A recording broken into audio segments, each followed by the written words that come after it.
Hello, ladies and gentlemen. How are you doing? And right now on the line, I have the wonderful and gorgeous Mr. Ali Khan, recently married Mr. Ali Khan. Congratulations, Ali. Ali is actually going to be speaking at our Facebook for Business event next Saturday, Saturday the 22nd of October. Ali is one of the secret speakers, and he's going to be chatting to our group on Saturday all about market research. It's something that a lot of the Social Network Academy students have difficulty with, have problems with, researching their market, deciding their niche, really getting clear on who their target market is. So Ali is actually going to be talking about that on Saturday. So Ali, if you can just give us a quick rundown of the type of things you're going to be talking to us about, that'd be great. Yeah, cool. Thanks for having me on, Joe. What we'll do on Saturday is a bunch of really interesting things. Market research. You hear of market research, and you think, "Ooh, it's going to require some sort of academic effort." It's really not. It's one of the most interesting fields to be in, and from a business perspective, doing market research using all the tools we have available today is practically one of the most wonderful things you can do for yourself in business. I'll be explaining how to really know your market inside out if you already know your market, and if you don't know your market, how to go and find one. And I'll be doing that, demonstrating how to do that using three kinds of strategies. One is called inferred marketing, the second is competitive analysis, and the third one is literal marketing. And I'll use Facebook ads throughout to demonstrate how you can really target your market, your audience, using Facebook ads in some of the most amazing, interesting ways. You'll learn how to really get into Facebook and not just go the standard route of, I want people interested in internet marketing to come to my fan page or my site. No, we'll be using some insane inferred marketing tactics, like how to really read people's minds and how to target their occupations and interests and what they do, what kind of drinks they like. Do they go to pubs or do they go to shacks? I mean, all sorts of really interesting inferred marketing appeal we'll be using Facebook ads with on Saturday. And I'll sort of try and ingrain this mindset into you. And you'll realize that with investments of maybe $5 or $10, you can actually start new businesses. It's really quite simple to do that when you're using Facebook ads. So yeah, interesting times. And we'll have a lot of fun on Saturday using some really hardcore stuff. God, you just got me really excited, Ali. I can't wait. I'm thinking, oh, yay. I'm going to learn loads as well. So fantastic. Right, now, ladies and gentlemen, the thing is I could talk to Ali now for another 20 minutes all about what's going to happen on Saturday and what he's going to do. But you know what? I think it's far more interesting, don't you, to find out the man behind the mask. Who is Ali Khan? So I've got a couple of questions. Let me just grab my notes. I've got a couple of questions for Ali. And I'm going to be asking you, Ali, first of all, which entrepreneurs do you really admire? Who would you hold up there as like your inspiration? That's a really tough question. A few people, not all of them are entrepreneurs. I could sort of put them in one basket based on people who've inspired me, people who I look up to and learn from without knowing them, and people who I do know, who I learn from at the same time. My biggest inspiration of all time is not an entrepreneur. He is a man of very humble beginnings, a really, really hard worker, really enthusiastic, and really inspiring chap. And he's my dad, Dr. Saifullah. He never an entrepreneur, but he's probably the world's best entrepreneur when it comes to setting up new medical businesses. So I take a lot of inspiration from him. Just his ethic, his morals, the way he went about things. Obviously, none of you know him, but people you do know who I look up to are the great Richard Branson. I take a lot of inspiration from Richard, his work, his whole tenure, the way he's gone through life with severe dyslexia and managed to create some of the most amazing century-lasting businesses of all time. He's very inspiring chap. I look at Lord Alan Sugar. People think he's an interesting fellow, but though he is an interesting fellow, I admire his hard grinding work ethic, and I'm like that as a person. I'm very obsessive about the things I love doing, and money at the end of the day is very tertiary. It comes with what you do. If you're passionate about what you do, you're doing it for a few reasons. You're doing it because you're passionate about it, and you're doing it because it will sustain you in some way or another. So I don't focus on the financial aspects of my mentors. I focus on what they bring to me and what they've brought to other people. The third person is somebody you may or may not know, but he's on Dragon's Den. His name is James Caan. He's also another Caan. And I admire him for the way he's taken himself from zero, scratch, absolute squat, humble beginnings, no idea what to do, to running the show today. He's an absolutely amazing character. And last but not least is Chris Farrell. He's inspired me on more personal tenets than he has in business, because our markets are very different.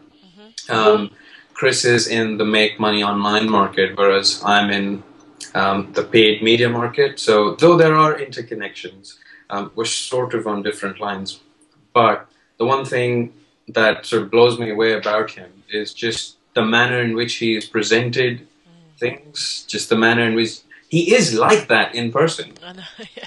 Yeah, that's the thing, What you see is what you get with Chris, isn't it? It's like if there's two people who what you see is what you get with, is Alan Sugar and Chris Farrell. Because Alan Sugar is just that crazy in reality, and Chris Farrell is just that way that he is, the Chris Farrell way, in reality. And his whole ethic, his moral approach to things, the way he goes out and presents, takes very, very hard situations into account and sort of condenses them into the most simplistic of presentations, is absolutely beautiful. And I endeavor every day to sort of tone what I do to the way he does it, along some lines. Again, the whole difference of market falls into the picture. But yeah, he's also one of my inspirations in terms of delivery, presentation, just as a person. He's a fantastic chap. And mine. So yeah, and mine. If you could pick sort of one quality that you think all of those people have in common, what do you think it would be? What do you think is the underlying thing that all of those guys have in common? Hard but smart work ethic, in a nutshell. Yeah. We all have made mistakes. And, the definition of success is not you going and creating something and it going viral and it being accepted and suddenly you're a success story. No. And my definition of success, if I were to take bits and pieces from all these people I've just mentioned, is making so many mistakes in life that you keep a record of them and you never make them again. Yeah. That's what defines you as a successful entrepreneur, who can take mistakes, potentially destructive mistakes, keep a record of them, and just never make them again. If you don't make them again, you are a successful person. You don't have to be an Einstein. You don't have to be Chris Farrell. You don't have to be Richard Branson. You just have to be someone who works hard but smart at the same time. Don't make mistakes and go making them again, because then you shouldn't be in business. But if you are in business, or you're thinking of getting into it, take inspiration from people who've done things in their own right, in their own little spaces, compile them all and try to come up with what it is they all do best, and that is they work hard and they work very smart. So just define your success by not repeating mistakes, but do make mistakes, so that you actually learn something. That Very would nice. Be crux. Thank you, Ali. Okay, so before we go, what I want to do is very quickly ask you the following quick-fire questions. Are you ready, Ali Khan? Let's do it. Ali Khan, do you prefer beaches or swimming pools? Beaches. Good man. iMacs, Apple Macs, or iPads? Apple Macs. Apple Macs. Okay, why? I guess that's a very work-centric answer. When I'm relaxing, I don't have any gadgets other than my phone. Though I love the iPad, I absolutely love it. Um, Apple Macs are sort of more me, and hence I prefer using a Mac for everything I do. Plus, I'm a lot more focused when I'm sitting in front of a machine. It's a funny thing in front of a big screen. An iPad gets me all distracted, but it's an amazing device. I haven't even got an iPad yet. I can't believe it. I'm supposed to be this, thought leader in social media, and I don't even have an iPad. It's crazy, but never mind. Okay, London or California? I haven't been to California. Oh, haven't you been to California? I haven't. Gosh, okay. What's the most exotic place you've been? What's the most exotic place I've been? The most exotic place I've been is in Pakistan. It's a lovely little valley called the Swat Valley. Okay. It's and I've been to Kashmir. It's a little place called Nathia Gali off of the capital of Kashmir, Srinagar, and they call it heaven on earth. Oh wow! And is it? Is it? It is heaven on earth. I'd love to go to Kashmir. Do they have? Are the streets lined with Kashmir goods to purchase? Absolutely, Yeah. and things you get here, you get these cashmere things here for like £100 and something, and you get this deluxe cashmere thing here for like £500-600. You get that for like 30 rupees there, which is like 15 pence. I'm so coming to Kashmir with you one day. We're going. Go and stock up on Kashmir. Okay, here we go. This is a good one for you. Facebook ads or Google AdWords? Firstly, just so I can let you know, your video is frozen. Oh, is it? But I can hear you. Okay, as long as you can hear me, that's good. I think they are two different models altogether. Facebook ads is in the line of interruption marketing, and Google AdWords is search marketing. So when it comes to display advertising, I have a preference, and that is Facebook. When it comes to search advertising, Facebook isn't a search advertising platform, so I prefer Google. And other search engines as well, but in my experience, not in my opinion, Google outdoes practically any search marketing platform in the world right now. What a great response, and I'd just like to say to everybody listening, Ali and I had a really excellent conversation a few weeks ago actually about the future of Google AdWords and where, with Google Plus, where we thought Google AdWords might be going, and I would just love to have that conversation with him again right now, but we haven't got time. But maybe those of you coming at the weekend, maybe we'll have a quick chat about it then. Okay, NCIS or Bones? Bones. Oh, really? I love NCIS. I don't think I've ever watched Bones, actually.